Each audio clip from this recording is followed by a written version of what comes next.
Good morning students, welcome to your accountancy lecture.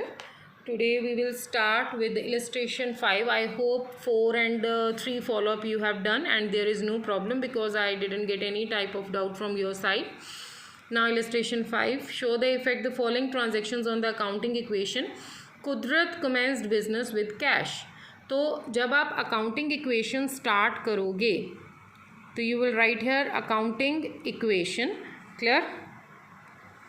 Firstly you have to set a format here, transactions, then asset and then capital plus liability. आपकी asset में क्या आता है? आपकी asset में आपके पास है कैश. कैश आया कितने का? 2 लाख का. तो you will write here cash and with this increase in cash you will get the capital. ठीक है, जो आपने बिजनेस सेट किया है उसके लिए जो अमाउंट आप कैश के लिए या किसी भी एसेट के फॉर्म में लेके आते हो that will frame your capital. ठीक है, तो it becomes 2 lakh and liability is nil. Here you will write 2 lakh. Clear? यहाँ पे आपके अगेंस्ट एक स्टेटमेंट बन गई. फर्स्ट इक्वेशन क्या बनी आपकी? 2 लाख कैश और 2 lakh capital. Clear? After that let's read the second one. Cash borrowed from bank for rupees 50,000. It means you have borrowed means उधार लिया. किससे लिया? बैंक से लिया. तो जब आपने उधार लिया तो पैसा तो आपके पास आ गया.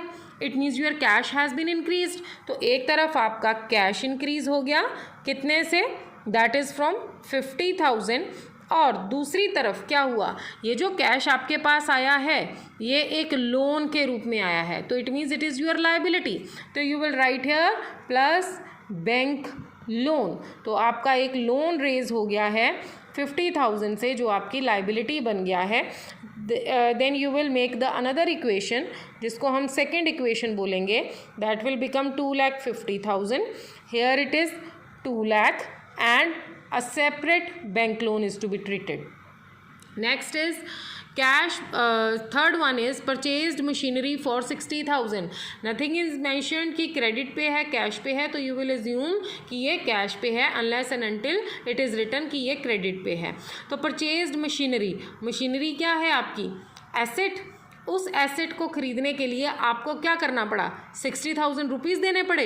इट मीन्स आपका कैश उतने से डिक्रीज़ हो गया और एसेट इंक्रीज़ हो गई. ठीक है, तो हम यहाँ पे एसेट साइड में एक मशीनरी ऐड कर लेंगे. ठीक है, इतने से आपकी इतने की मशीनरी आ गई 60,000 की. और 60,000 इसको लाने के लिए आपने अपना कैश रिड्यूस कर दिया, पेमेंट कर दिया आपने. ठीक है, तो it will become 1,90,000. Clear? Plus machinery 60,000 की.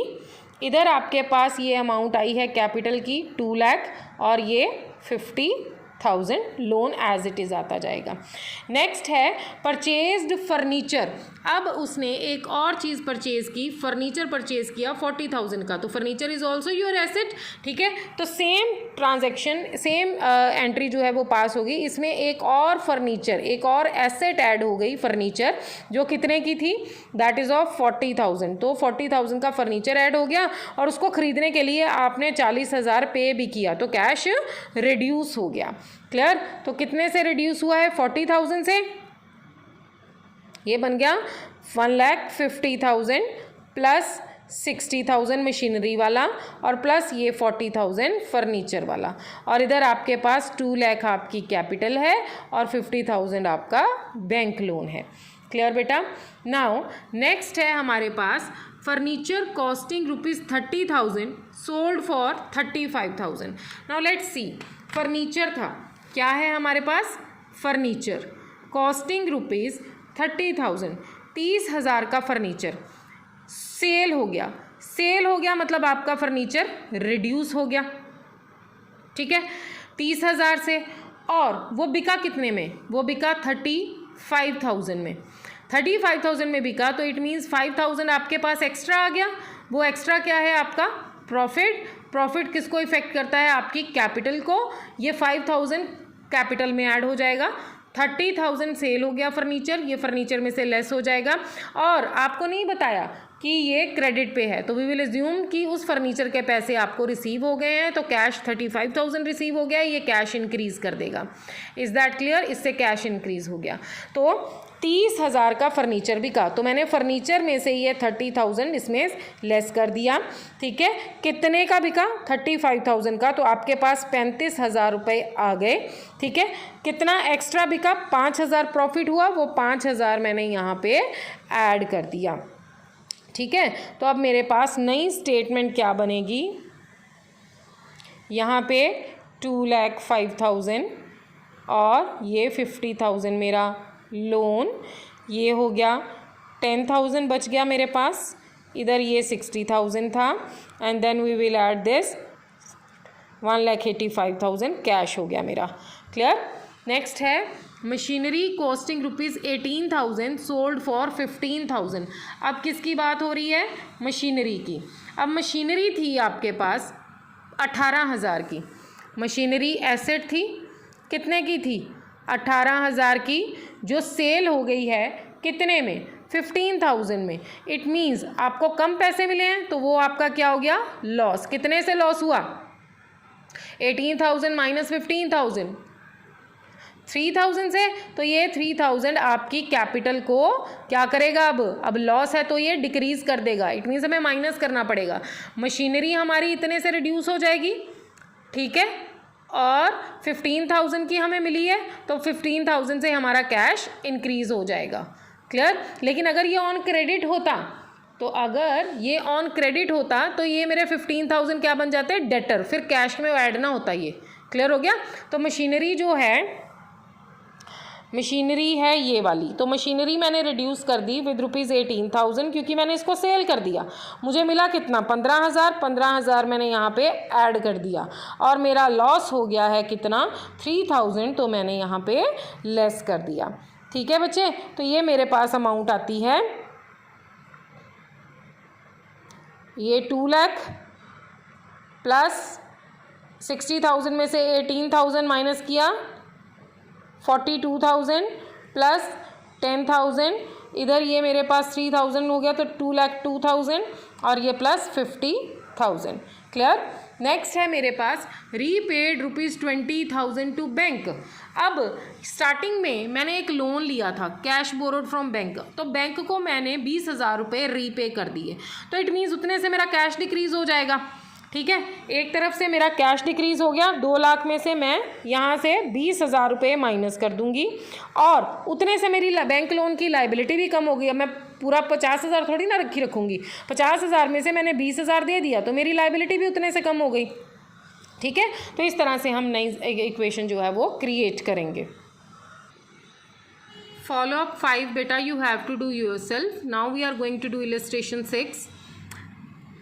अकाउंटिंग इक्वेशन पे फॉलोइंग ट्रांजैक्शंस का इफेक्ट शो करना है। Navjot started business with cash and bank balance. It means ये कैश और बैंक जो है क्या क्रिएट कर रहा है? कैपिटल। ठीक है, तो एक तरफ हम लिखेंगे कैश प्लस बैंक, ठीक है, और दूसरी तरफ हम क्या लिखेंगे? हमारी कैपिटल। ये हमारी कैपिटल बन गई। ठीक है, कैश कितने का था बेटा? कैश था 80,000 का, और बैंक था हमारे पास 30,000 का, तो कैपिटल टोटल कितनी होगी मेरी? 1,10,000। Is that clear? ये हमने ऊपर लिखना ज़रूर है, accounting equation then transaction then asset is equal to capital plus liability. ये लिखनी है आपने, चीज़ें फॉर्मेट बनाना है। ठीक है, मैं सिर्फ क्लियर कर रही हूँ आपको चीज़ों को। नेक्स्ट है रेंट पेड ₹4,000 बाय चेक। अब आपने रेंट पे किया है, रेंट पे किया है बाय चेक। इस चेक वर्ड आ गया तो इट मीन्स आपने बैंक की ट्रांजैक्शन की है। ठीक है, तो इट मीन्स आपने बैंक से चेक से पेमेंट करी है, तो बैंक का बैलेंस रिड्यूस हो गया होगा 4,000। ठीक है, और दूसरी तरफ आपकी ये जो रेंट पे किया है वो कहाँ से पे करना है? फर्म जो बिजनेस चल रहा है उसके पैसों से ही पे करना ना, तो इट मीन्स इससे आपकी कैपिटल भी रिड्यूस हो जाएगी। कितनी? 4,000। Is that clear? क्योंकि ये दोबारा वापस आपके पास नहीं आना। एक्सपेंडिचर जो हैं वो आपकी कैपिटल को रिड्यूस करते हैं। क्लियर है बेटा? नेक्स्ट हमारी इक्वेशन बनेगी 80,000 प्लस 30,000 में से 4,000 माइनस किया तो इट बिकम्स 26,000, और ये कैपिटल मेरे पास जो है ये 4,000 मैंने माइनस किया है, तो मेरे पास इसकी अमाउंट आती है 1,06,000, और मेरी लायबिलिटी क्या है, निल है, लायबिलिटी निल। क्लियर बेटा, ये इक्वेशन बन गई। नेक्स्ट देखेंगे हम rent due but not paid. Rent due but not paid, due तो हो गया है लेकिन पे नहीं हुआ। आज आपका मंथ ख़त्म हो गया, आपने उस रूम की या उस फैक्ट्री का रेंट पे करना है, आपने पूरा मंथ उसकी सर्विसेज को यूज़ किया है, लेकिन आपने अभी तक उसकी पेमेंट नहीं की, देनी तो पड़ेगी ना, ठीक है, तो it becomes your liability, it becomes your liability. जो rent due but not paid, it means outstanding expense है, ड्यू तो हो गया है लेकिन पे नहीं किया है, और ये आपकी क्या बनती है, लायबिलिटी। तो आपकी लायबिलिटी इंक्रीज हो जाती है, तो आप लोग क्या करते हो, इसको लायबिलिटी साइड पे हम ले जाएंगे रेंट ड्यू, ठीक है। ये मेरी लायबिलिटी इंक्रीज़ हो गई, कितने से इंक्रीज़ हो गई, 6,000 से, लेकिन मैं जब भी इसकी पेमेंट करूँगी मैं कहाँ से करूँगी, अपने एक्सपेंस से करूँगी, ठीक है, अपनी कैपिटल से करूँगी, क्योंकि ये मेरा एक्सपेंस है, पे तो करना ही पड़ना है, तो हमारी कैपिटल उतने से रिड्यूस हो जाएगी, ठीक है बेटा। तो मेरी अब स्टेटमेंट क्या बनेगी, 80,000 as it is plus 26,000, it's 26,000, and then 1,06,000 में से 6,000 आपने डिडक्ट किया, it becomes 1 lakh plus 6,000। Clear. Next है मेरा salary paid for the next year.